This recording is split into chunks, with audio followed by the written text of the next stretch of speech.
Online জীববিজ্ঞান ক্লাসে তোমাদের সবাইকে শুভেচ্ছা। কেমন আছো তোমরা? আশা করি সবাই ভালো আছো। আলহামদুলিল্লাহ আমিও ভালো আছি। আমি জেবানু, সিনিয়র শিক্ষক, সৃষ্টি central school and college, Rajshahi. দেখো, আজকে আমি তোমাদের ষষ্ঠ অধ্যায় জীবে পরিবহন পড়াবো। এই জীবে পরিবহনের মধ্যে তোমাদের একটা গুরুত্বপূর্ণ টপিক মানব হৃৎপিণ্ডের গঠন। এই মানব হৃৎপিণ্ডের গঠন নিয়ে আজকে আমি আলোচনা করব। কি নিয়ে? মানব হৃৎপিণ্ডের গঠন নিয়ে আলোচনা করা হবে, যেটা আমরা ছবিতে দেখতে পাচ্ছি। ঠিক আছে? এখন প্রথমত এই যে মানব যে হৃৎপিণ্ড আছে, মানব হৃৎপিণ্ড আমরা এর অবস্থান, এর দেখতে কেমন, এটা শিখব। আসলে মানব হৃৎপিণ্ডের অবস্থানটা কোথায়? মানব হৃৎপিণ্ডের অবস্থান হচ্ছে আমাদের বক্ষ গহ্বরের বাম দিকে। কোথায় বললাম?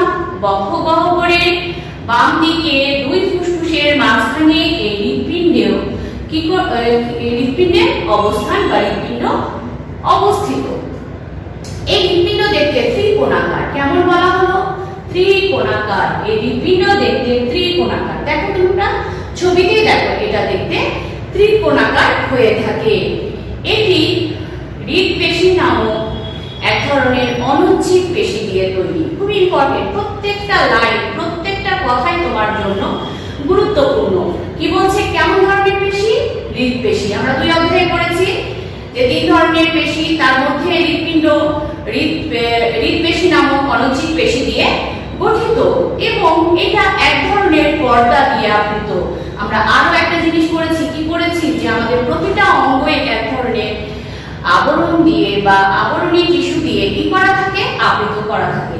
এই যে হৃৎপিণ্ড একটি আবরণ দিয়ে আবৃত থাকে, তার নাম হচ্ছে পেরিকার্ডিয়াম। হৃৎপিণ্ডের আবরণের নাম কি? পেরিকার্ডিয়াম। এটা খুবই ছোট প্রশ্ন, ক্লাস এমসিকিউ তোমাদেরকে দেয় যে হৃৎপিণ্ডের কোন পর্দা দিয়ে আবৃত? হৃৎপিণ্ড পেরিকার্ডিয়াম নামক পর্দা দিয়ে আবৃত থাকে। এখন দেখো, এই যে হৃৎপিণ্ড, এই হৃৎপিণ্ডের প্রাচীরে তিনটা স্তর থাকে। কয়টা স্তর? তিনটা স্তর থাকবে। হৃৎপিণ্ডের এই যে প্রাচীর, এই প্রাচীরে তিনটা স্তর। একটা দেখো, বহিঃস্তর, মধ্যস্তর, অন্তঃস্তর। কয়টা স্তর? তিনটা স্তর। বহিঃস্তর, মধ্যস্তর। বহি মানে বাইরে, মধ্যস্তর মানে মাঝে, অন্তঃস্তর মানে ভেতরের দিকে যে স্তরগুলো আছে। এখন চলে আসি যে আমরা এই যে হৃৎপিণ্ডের গঠনের যে তিনটা স্তর আছে, এই তিনটা স্তর নিয়ে আমরা এখন কি করব? আলোচনায় চলে আসি। প্রথমত আমরা বলবো বহিঃস্তর। বহিঃস্তরকে আমরা বলি এপিকার্ডিয়াম। বহিঃস্তরের নাম কি? এপিকার্ডিয়াম। বহি মানে বাইরে। তাহলে হৃৎপিণ্ডের এটা কোন দিকের স্তর? হৃৎপিণ্ডের সবচেয়ে বাইরের স্তর। এটি যোজক টিস্যু দিয়ে বা যোজক কলা দিয়ে গঠিত। কোন কলা? যোজক কলা দিয়ে আমাদের এটি বহিঃস্তরটা গঠিত এবং এখানে চর্বি বিক্ষিপ্তভাবে এখানে চর্বি থাকে। কি থাকে? বিক্ষিপ্তভাবে এখানে চর্বি ছড়িয়ে ছিটিয়ে থাকছে এবং এখানে আমাদের এই যে এই বহিঃস্তরের ভেতরে এই বহিঃস্তরটি আবরণ টিস্যু দিয়ে আবৃত থাকে। খুবই তিনটা গুরুত্বপূর্ণ কথা বলেছি। এক নাম্বার কথা হচ্ছে এটা যোজক টিস্যু দিয়ে গঠিত। দুই নাম্বার, বহিঃস্তরের মধ্যে কি থাকে? বহিঃস্তরের ভেতরে আমাদের বিক্ষিপ্ত চর্বি বিক্ষিপ্তভাবে থাকে। তিন নাম্বার কথা বলেছি এটা আবরণী টিস্যু দিয়ে কি করা থাকে? আবরণী টিস্যু বা আবরণী কলা দিয়ে এটা আবৃত করা থাকে। সবাই বুঝতে পেরেছো? এরপরে আমি নেক্সটে চলে যাচ্ছি মধ্যস্তর। মায়োকার্ডিয়াম। মধ্য মানে মাঝে, মধ্য মানে মাঝে। এই যে মায়োকার্ডিয়ামের অবস্থান কোথায় হবে? মায়োকার্ডিয়ামের অবস্থান হবে বহি এবং অন্তঃস্তরের মাঝে। কোথায়? বাইরে। এবং এই যে ভেতরের স্তরের মাঝের নাম হচ্ছে মায়োকার্ডিয়াম বা মধ্য স্তর। এই যে মধ্য স্তর, এই মধ্য স্তরটা আবার দৃঢ় অনুচ্ছিক পেশি দিয়ে গঠিত। কি দিয়ে বললাম? দৃঢ় অনুচ্ছিক পেশি দিয়ে গঠিত। এরপরে আমরা চলে আসি, দেখো আমাদের সবচেয়ে গুরুত্বপূর্ণ যে স্তর সেটা হচ্ছে অন্তঃস্তর। এখানে আমাদের যত বিবরণ তুমি কোথায় বলবে? অন্তঃস্তরের ভেতরে আমাদের সব কথা, সব বিবরণ আমাদের কোথায়? অন্তঃস্তর।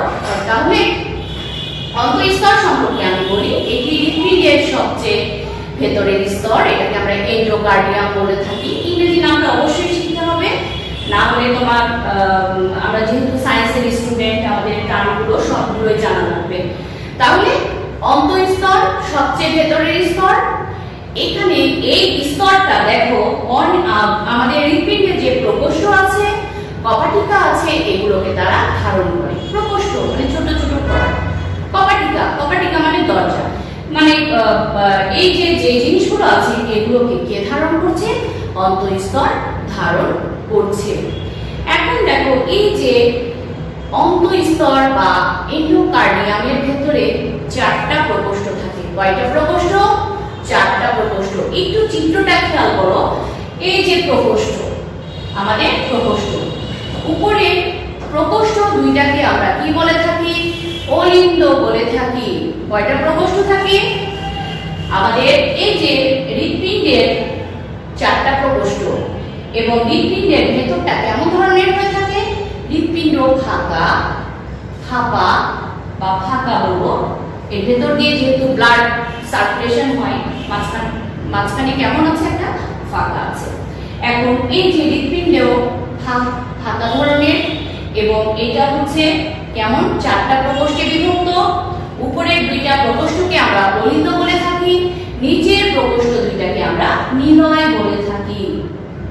আবার মন দিয়ে শোনো, উপরের 2টা প্রকোষ্ঠকে আমরা অলিন্দ বলি, নিচের 2টা প্রকোষ্ঠকে আমরা কি বলে থাকি? নিলয় বলে থাকি।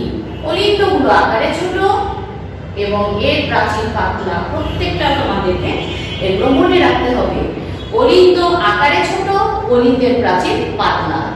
নিলয় আকারে বড়, নিলয়ের প্রাচীর কেমন হয়ে থাকে?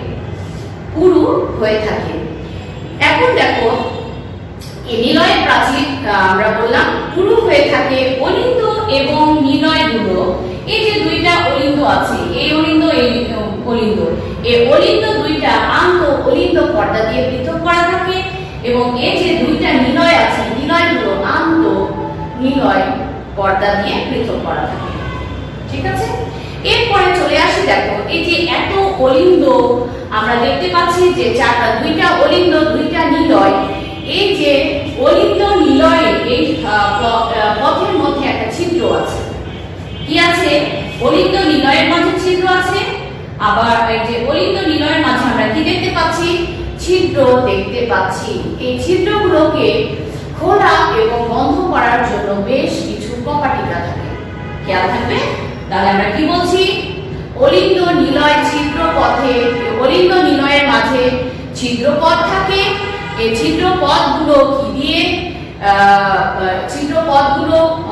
দিয়ে বন্ধ হয়? খোলে। এগুলো হচ্ছে কপাটিকা দিয়ে খোলা হয়ে থাকে। খুবই ইম্পর্টেন্ট। কোথায়?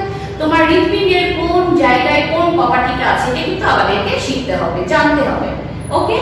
এখন দেখো যে এই যে হৃদপিণ্ডের ডান অলিন্দ, খুব ভালো করে খেয়াল করবে।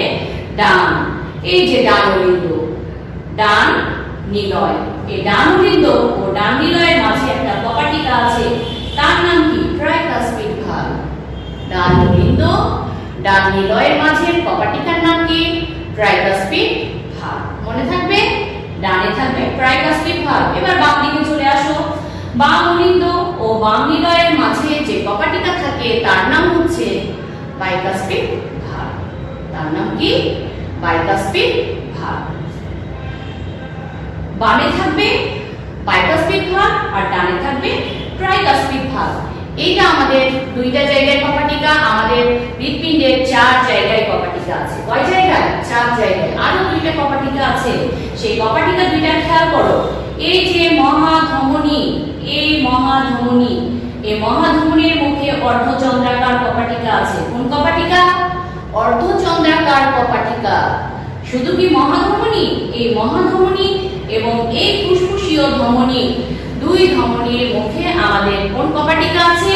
অর্ধচন্দ্রাকার কপাটিকা আছে। এখন এই অর্ধচন্দ্রাকার কপাটিকা প্লাস হচ্ছে এই যে আমরা ট্রাইকাসপিড ভাগ, বাইকাসপিড ভাগ আমরা দেখলাম, এই কপাটিকাগুলোর খুবই গুরুত্বপূর্ণ কাজ আছে। গুরুত্বপূর্ণ কাজ হচ্ছে এক ফোঁটা রক্ত তারা কি করে না, বিপরীত দিকে ফিরে যেতে দেয় না, অর্থাৎ নির্দিষ্ট গতিতে আসছে এবং যাচ্ছে।